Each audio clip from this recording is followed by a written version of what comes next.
का शब्द है उसका अपने अर्थ भी साथ में दे दिया है।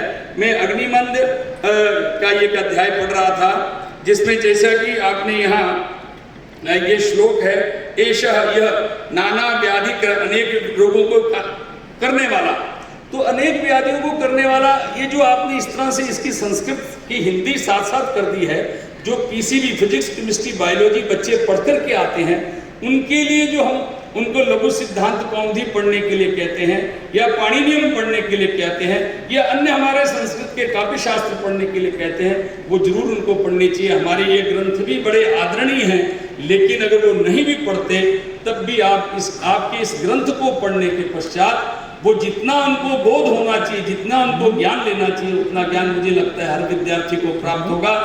इसलिए इस ग्रंथ का आपका बहुत ही हम अपने हृदय से आभार व्यक्त करते हैं। आयुर्वेद को सच में एक बहुत बड़ी आपकी देन है सर। दूसरा मेरी एक निवेदन और है, उदीर्णम गतिमताम उदीर्णानाम च निग्रह सेवनम सहसानाम नारीणाम च तिसेवनात्, ऐसे अक्षर शारीरिक स्थान में श्लोक लिखे हैं।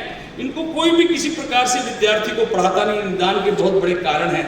जहाँ प्रज्ञापराध की हम बात करते हैं, धी धृति स्मृति विवृष्टय कृतम यद कृते अशुभम तम प्रज्ञापराध जानियांस सर्व दोष प्रकोपणात्। तो सर ये जो सूत्र हैं, छोटे छोटे जो सूत्र हैं हमारे, इन सूत्रों को पतंजलि के कम से कम जो आपके जो सर, जैसे उदीर्णम गतिमताम कि मल के वेग को धारण ना करना या जबरदस्ती निकाल देना, अगर ये बच्चा बचपन से ही पढ़ने लग जाएगा तो उसको बहुत सारी बीमारियों से बचा जा सकेगा। मैत्री संक्लिष्ट कर्म भी, ऐसे किसी व्यक्ति से मैत्री न करना कि जिससे आपको बीमारियों का कारण बने।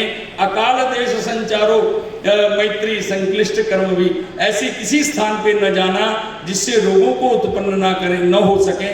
तो ये अगर हम बच्चों को छोटी छोटी उम्र में ही पढ़ा देंगे तो बहुत सारी व्याधियों से बच सकेंगे। ऐसे छोटे छोटे विषय हैं जिनको हम लोग तो जो अध्यापक हैं जरूर पढ़ाते हैं, हमारी कक्षाओं में हम पढ़ाते हैं, लेकिन चूंकि एक किसी बड़े व्यक्तित्व के मुख से इस प्रकार के लेखन की लेखनी हो जाए या उनके बोध में बार बार ये आ जाए, तो जिससे कि इसको आम जो लोग हैं वो भी जानने लगेंगे और आयुर्वेद के लोग भी जानने लगेंगे, और जिससे कि जैसे हमारा धी धृति स्मृति को स्पष्ट किया गया है उसका सबको बोध हो जाएगा। समम बुद्ध पश्यति ही धी, जो हमें यथार्थ का ज्ञान कराती है उसको धी कहते हैं। धैर्यात्म धृति ही नियमात्मिका, जो हमें असम्य और विषयासक्त विषयों से दूर रखती है उसको जो है धृति कहते हैं।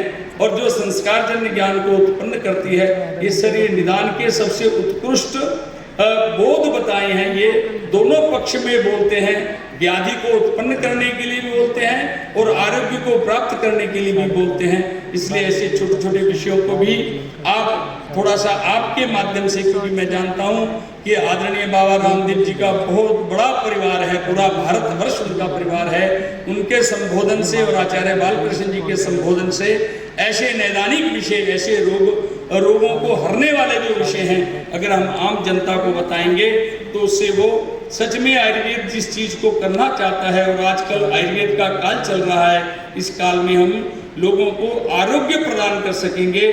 मैं एक चीज और बताऊंगा, जो यहाँ विद्यार्थी बैठे हैं, मैं आचार्य जी इसको मैं प्रिंट कर फोटोस्टेट करके लाया हूँ, ये मैंने स्कैन करके सुने हैं।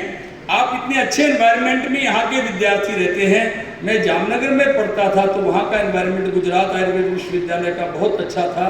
वहाँ श्लोक बिना याद के पास ही नहीं कोई हो सकता था। तो आपको यहाँ श्लोक सुनने हैं, इसको अगर आप ये कर लोगे, स्कैन कर लोगे, तो ये बड़ा अच्छा उच्चारण और धीरे धीरे आप श्लोक सुनोगे। ये आचार्य जी जो आपकी देन है, ये सदा के लिए हम आपके ऋणी हैं।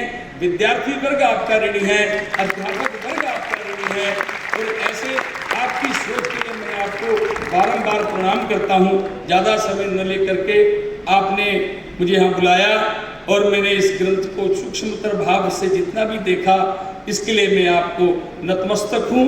धन्यवाद।